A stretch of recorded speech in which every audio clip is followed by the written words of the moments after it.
पिछले एपिसोड में हमने देखा था कि वूया और बाकियों ने मिलकर दाव सेट के जितने भी बंदे थे उन सभी को जान से मारकर खत्म कर दिया था। बड़ी मुश्किल के साथ ही सही, लेकिन आखिरकार दाव सेट का खात्मा हो चुका था। लेकिन यहाँ पर यानली को उस डीमन गर्ल ने पकड़ लिया होता है, तो वूया को उसको बचाने के लिए जाना था। तो वो जैसा ही यहाँ पर डीमन गर्ल के पास जाता है यानली को बचाने के लिए, वो डीमन गर्ल जो होती है उसको यहाँ पर अपने माइंड के वर्ल्ड के अंदर फंसा देती है और उसको अलग अलग तरह की मेमोरीज दिखाना शुरू कर देती है कि वो यहाँ पर वूया के साथ बहुत टाइम पहले से रहती है। वो दोनों एक दूसरे को पसंद करते हैं और दोनों ने शादी तक के कर ली है और कार्यक्रम तक के भी पहुंच चुके हैं। ये सारी मेमोरीज दिखाकर वो वूया को अपने वश में करना चाह रही थी ताकि वूया कभी भी उससे दूर ना जाए और वो उसकी यन एनर्जी जो है उसको पूरी तरह से हासिल कर ले। लेकिन वूया यहाँ पर इस चीज के कंट्रोल से बाहर आ चुका था, जिसके बाद यहाँ से ये एपिसोड शुरू होता है। तो इस एपिसोड की शुरुआत में डीमन गर्ल जो थी वो यहाँ पर वूया को अभी भी सोच रही थी, उसको लग रहा था कि उसके कंट्रोल में ही है वूया। तो वो उससे कहना चाहती कि क्यों मेरी जान, क्या हुआ, अभी तक कि तुम होश में नहीं आए क्या? देखो मैं तुम्हारी वाइफ तुम्हारे सामने खड़ी हूँ और मुझे गले लगा लो। तो ये सुनकर वूया जो था वो काफी ज्यादा भड़क जाता है। वो यहाँ पर उससे कहने लग जाता है कि तुम्हें क्या लगता है कि उल्टी बुल्टी मेमोरीज मेरे दिमाग में डालकर तुम मेरा ध्यान भटका लोगे और मैं तुम्हारे बातों में आ जाऊंगा? ऐसा कभी नहीं होगा। मैं इतना भी बेवकूफ नहीं कि तुम्हारी जैसी घटिया इंसान की बातों में आ जाऊं, चुके हर टाइम किसी न किसी को फंसाने की कोशिश करती है। तुम्हारे मुंह से बातें नहीं निकलती बल्कि चाल निकलती है, जिसकी मदद से तुम यहाँ पर मुझे फंसाने की कोशिश करती हो। लेकिन वो डीमन गर्ल कहने लग जाती है कि क्या तुम हमारा पास्ट भुला दिए?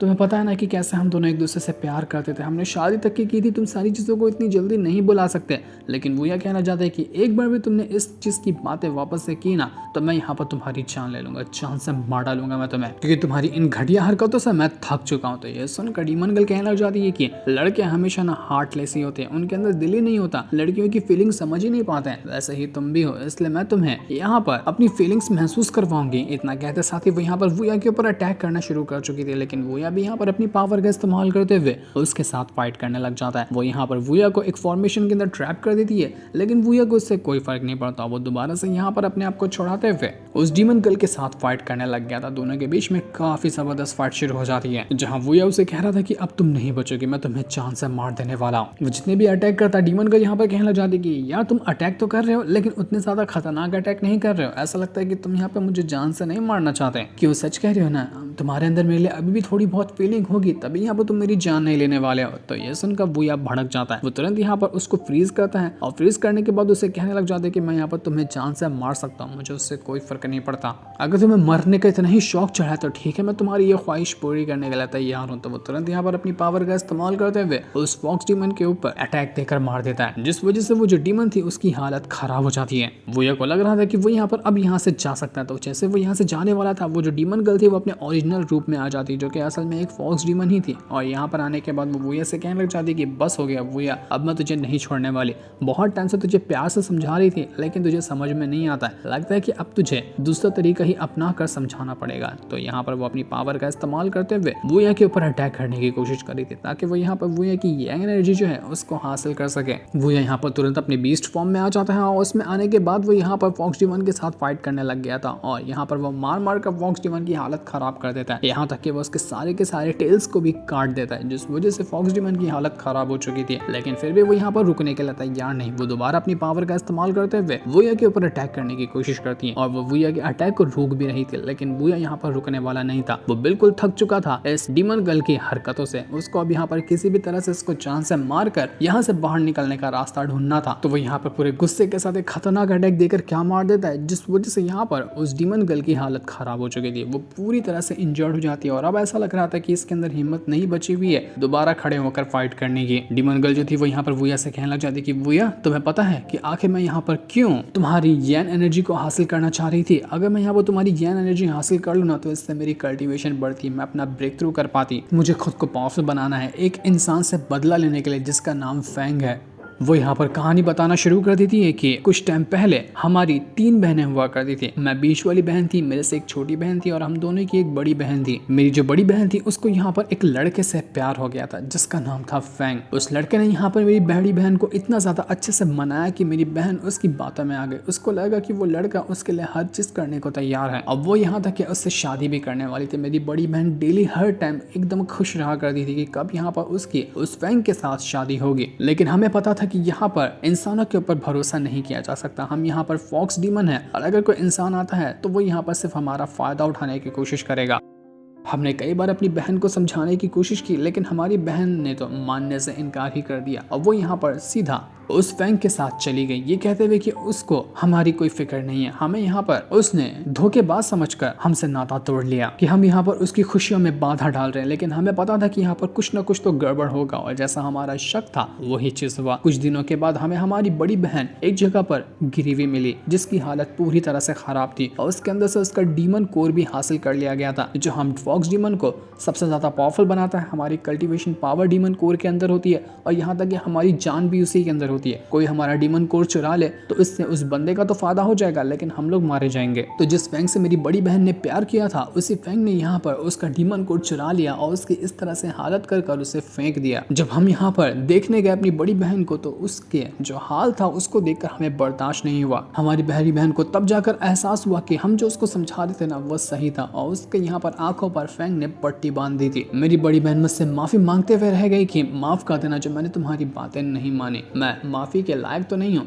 लेकिन हो सके तो मुझे माफ कर देना। और इतना कहते कहते उसने मेरे हाथों में ही अपना दम तोड़ दिया। मेरी बड़ी बहन मेरे सामने ही मर चुकी थी। ये सदमा मैं यहाँ पर बर्दाश्त ही नहीं कर पाई। मैंने उसी टाइम ठान लिया कि किसी भी हालत में यहाँ पर मैं खुद को स्ट्रॉन्ग बनाऊंगी और इतना स्ट्रॉन्ग बनाऊंगी कि मैं जाकर उस फैंग की जान ले लूंगी। ढूंढने पर मुझे पता चला कि वो स्काई सेक्ट के अंदर रहता है और उसकी कल्टीवेशन पावर जो है ना वो बहुत ज्यादा हाई है। जितनी अभी मेरी कल्टीवेशन पावर है, इसकी मदद से अगर मैं उस फैंग के साथ फाइट करने जाऊं तो वो मुझे चुटकियां बजाते हुए खत्म कर देगा। तो मुझे पता चला कि अगर मैं एकदम ज्यादा प्योर इंसान की यन एनर्जी हासिल करती हूँ ना, तो वो यहाँ पर मुझे पावरफुल बनाने में, मेरा ब्रेक थ्रू करने में हेल्प करेगा। और तुमसे ज्यादा प्योर इंसान मैंने जिंदगी में कभी नहीं देखा था, इसलिए मैं यहाँ पर तुम्हारी यन एनर्जी को हासिल करना चाह रही थी ताकि उस फैंग से बदला ले सकूं अपनी बहन की मौत का। तो ये सुनकर वूया उसे कहने लग जाते कि देखो, अगर तुम्हें यहाँ पर मेरी यन एनर्जी ही चाहिए थी तो तुम डायरेक्ट मेरी यन एनर्जी निकाल सकती थी ना। ये प्यार का नाटक करने की क्या जरूरत थी? आखिर क्यों तुमने प्यार भरे मेमोरीज को मेरे दिमाग के अंदर डाला? ये सब क्या था? इसका मतलब क्या था ये? तो ये सुनकर वो फॉक्स डीमन कहने लग जाती है कि मैं तुमसे प्यार करने लग गई थी। मुझे लगा कि तुम उतने बुरे इंसान नहीं हो गए जितना कि वो फैंग था,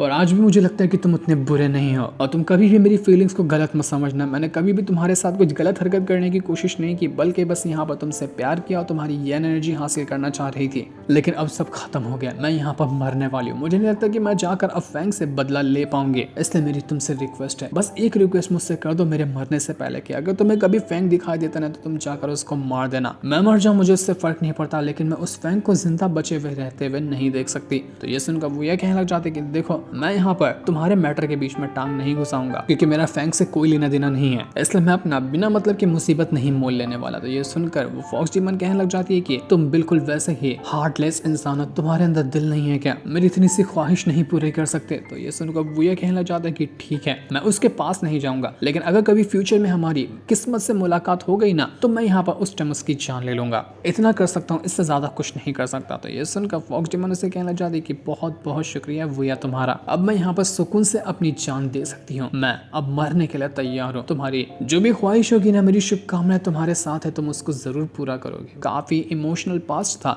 इस फॉक्स डीमन का। कब से ये घटिया इंसान लग रही थी जो बस यहाँ पर वूया को मारने की कोशिश करी हो, लेकिन अब इसका पास जाकर काफी बुरा लगने लग गया इस फॉक्स डीमन के लिए। और इतना कहते साथ ही वो जो फॉक्स डीमन थी वो यहाँ पर अपना दम तोड़ देती है। वो मर चुकी थी, उसकी जान चली गई। इतना होने के बाद वूया जो था वो यहाँ से बाहर निकलने का रास्ता ढूंढने लग जाता है कि कैसे वो यहाँ से बाहर जा सकता है। तो वही हम बाहर का सीन देखते हैं जहाँ पर मास्टर मुंह और बाकी जितने भी लोग थे वो सभी काफी ज्यादा इमोशनल हो चुके थे। उन्होंने यहाँ पर तो वूया की एक कब्र तक बना दी थी। अब वो लोग कहने लग जाते हैं कि वूया तुम हमारे बीच नहीं रहे, 1 महीना हो गया तुम्हें गए हुए उस गुफा के अंदर और उसके अंदर से बाहर निकल कर नहीं है। 1 महीने तक बिना खाए पिए कौन जिंदा रह सकता है? इसलिए हमने तुम्हारी कब्र बना दी है, उम्मीद है कि तुम्हारी आत्मा को शांति मिलेगी। लेकिन जैसे मास्टर मुंह वहां पर देखता है कि वूया यहाँ पर आ रहा है तो वूया उसे कहने लग जाता है कि अबे मैं जिंदा हूँ, मेरे जिंदा रहते तुमने मेरी कब्र कैसे बना दी? मैं हट्टा कट्टा पूरा फिट हूँ, अभी मैं इतना जल्दी तो मुझे मत मारो। ये सुनकर जितने भी उसके दोस्त वगैरह थे वो सभी खुश हो जाते कि अरे वूया तुम अभी तक जिंदा हो। तुम्हें देखकर हमें बहुत ज्यादा खुशी महसूस हो रही है। सारे के सारे वूया के दोस्त उससे मिलकर बहुत ज्यादा खुश थे। इसके बाद वूया को वहां पर स्वॉर्ड सेट के जो लीडर होते हैं वो अपने पास बुलाते हैं और उसको बुलाने के बाद यहाँ पर उससे कहने लग जाते हैं कि वूया जो तुम यहाँ पर 1 महीने तक के उस गुफा के अंदर रहे थे, उसके अंदर से बाहर निकल कर आए ना, ये तो दर्शाता है कि तुम बहुत ज्यादा कमाल के कल्टीवेटर हो। वहां पर जाना, 1 महीने तक के बिना खाए पिए रहना और जिंदा वापस बाहर निकल कर आना, बिल्कुल तुमने कमाल कर दिया। तुम्हारा सफर बस यहाँ पर स्वॉर्ड सेट तक के सीमित नहीं है, तुम्हें इसके भी आगे जाना होगा।